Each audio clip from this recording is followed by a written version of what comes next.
Para gases formados por moléculas más complicadas, como los gases diatómicos, dihidrógeno, dinitrógeno, dioxígeno, monóxido de carbono, monóxido de hidrógeno y otros, las fuerzas, aunque cualitativamente descriptibles, como en el ejemplo dado en la figura 12, pueden complicarse por la influencia de la estructura misma de la molécula. En gases poliatómicos como el agua, H2O, el amoníaco, NH3, el metano, CH4, etc., las complicaciones son cada vez mayores y entre más compleja es la molécula, obviamente mayor es la complicación. Vamos a contentarnos en esta discusión con suponer que las fuerzas interatómicas o intermoleculares son de la forma general descrita en la figura 12. Es decir, entre n partículas, sean átomos o moléculas, las partículas interaccionan entre sí solo por pares. La interacción total es la suma de estas interacciones sobre todos los pares de moléculas, las cuales son esféricamente simétricas. Aún con todas estas simplificaciones, la teoría cinética resultante, que podría aplicarse a una variedad de sustancias en la naturaleza, introduce las suficientes complicaciones cuyas consecuencias no han sido todavía satisfactoriamente resueltas. Veamos cuáles son estas antes de considerar mayores complicaciones.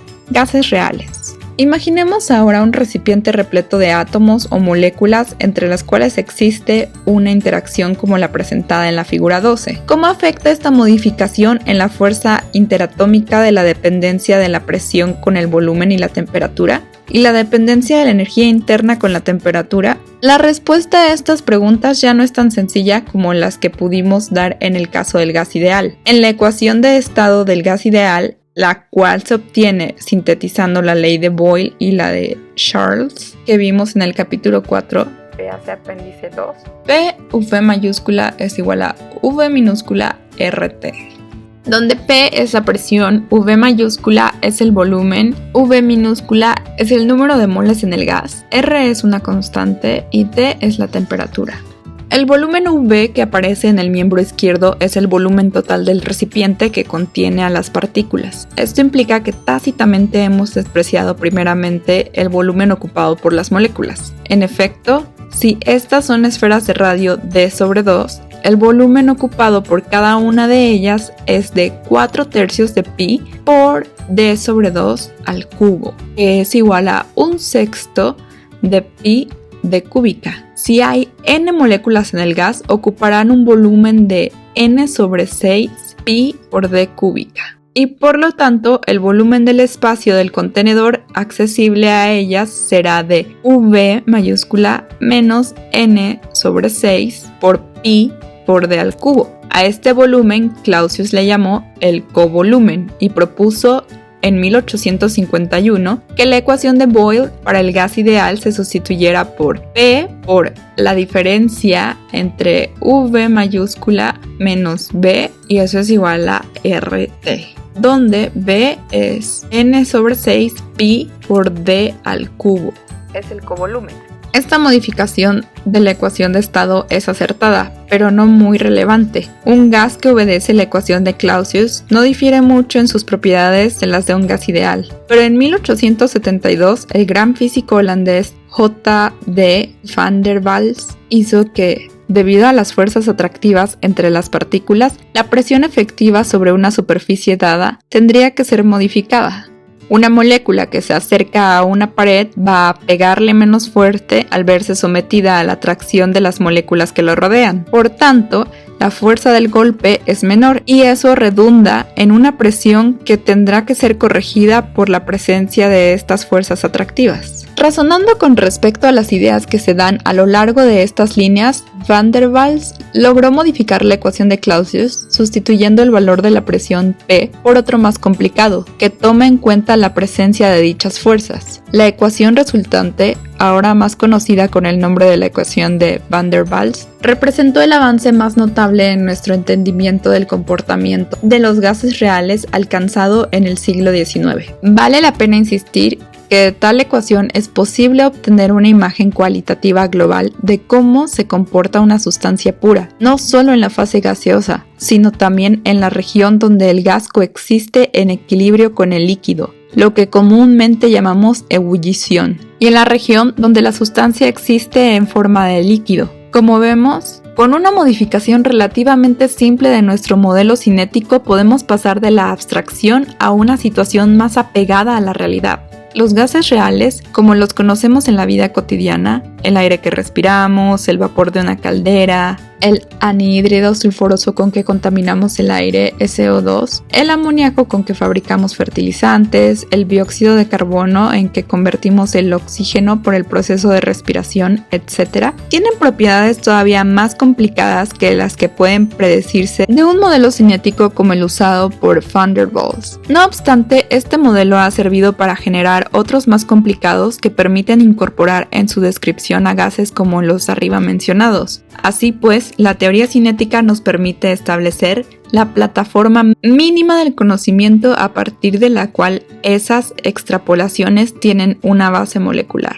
La fase líquida. Todos sabemos diferenciar de una manera gruesa a un líquido de un gas. En el líquido, las moléculas tienden a ocupar parcialmente el volumen del recipiente que las contiene, adquiriendo en grueso la forma geométrica de este. Forma una superficie a lo largo de toda la porción en contacto con la atmósfera que lo rodea, que es plana si la anchura del recipiente que lo contiene es grande, pero también sabemos que al ponerse en tubos pequeños forma una superficie curvada en general llamada menisco. Además, son mucho más difíciles de comprimir o de dilatar que los gases. Todo esto apunta a la posibilidad de que en el líquido las moléculas están más densamente empaquetadas entre sí que en el gas. En el lenguaje que empleamos al estudiar el modelo cinético del gas ideal, podría decirse que la vida media de las moléculas, esto es, el tiempo entre dos colisiones sucesivas, debe ser muy pequeño comparado con el de un gas. Y ciertamente ya no podemos aceptar la tesis de las colisiones por contacto. Si de acuerdo con la figura 11 solo hubiera fuerzas repulsivas en el líquido, este sería inestable. Estallaría por la estrecha cercanía que hay entre las moléculas. Entonces, las fuerzas atractivas deben desempeñar aquí un papel preponderante. El vino de la pintura de Van Gogh, el vaso con agua que colocamos sobre la mesa, son tan estables como una piedra a menos que hagamos algo para perturbar esa estabilidad. ¿Cómo interpretar esta característica a nivel molecular? En el caso de un gas, las moléculas, aun considerando la presencia de fuerzas atractivas, pueden moverse libremente en todo el recipiente que lo contiene. La energía cinética promedio de una molécula que hemos usado para interpretar a la temperatura a nivel molecular llega a tener valores relativamente grandes. En un líquido la situación es parecida,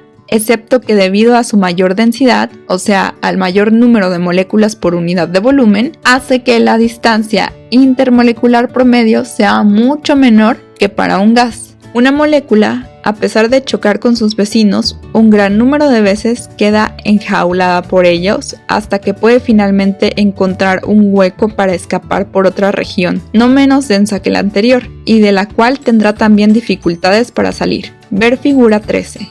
Figura 13. Evaporación. Inciso A. El éter se evapora más fácilmente que el agua. Inciso B. Porque las fuerzas atractivas entre sus moléculas son más débiles. Más que un movimiento ágil y vigoroso como lo visualizaríamos en un gas, una molécula de un líquido camina a saltos de una región a otra siguiendo un camino un tanto errático. Este movimiento es característico de los procesos difusivos, incluyendo en ellos el movimiento browniano. Con objeto de estudiar mejor y tener una idea más clara de lo que es líquido, se han hecho una multitud de experimentos conducentes a obtener información sobre cómo están dispuestas las moléculas en él. Estos experimentos fueron iniciados por Max von Laue en 1912 en Alemania para averiguar la estructura de los sólidos mediante la difracción de rayos X. Estos rayos, de muy pequeña longitud de onda, al incidir sobre el material son desviados de su trayectoria original por los átomos que componen el sólido. Los rayos desviados, al salir del sólido, se registran en una placa fotográfica. Al revelar dicha placa, se encuentra que alrededor de una inmensa mancha negra central,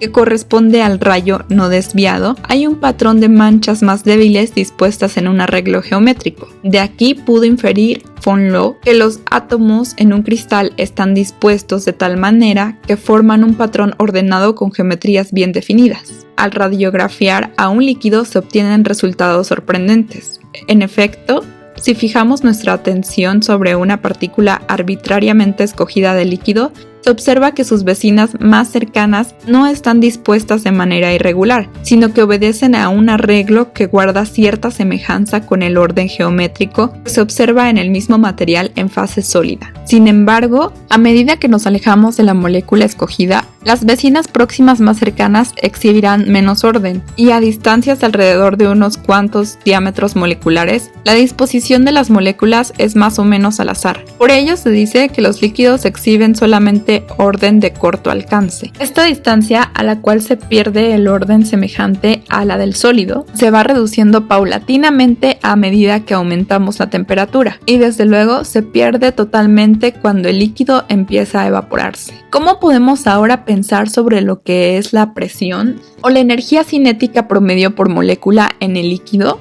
Evidentemente, la relación tan sencilla que pudimos establecer entre ellas en el modelo cinético simple del capítulo anterior ya no se va a cumplir. La presencia de las fuerzas atractivas debe dejarse sentir, y en efecto así ocurre. Y la contribución más importante proviene desde luego de los hechos de que en el líquido el empaquetamiento entre las moléculas es más intenso que en el gas. Pero los argumentos necesarios para cuantificar estos efectos están fuera del alcance de este libro.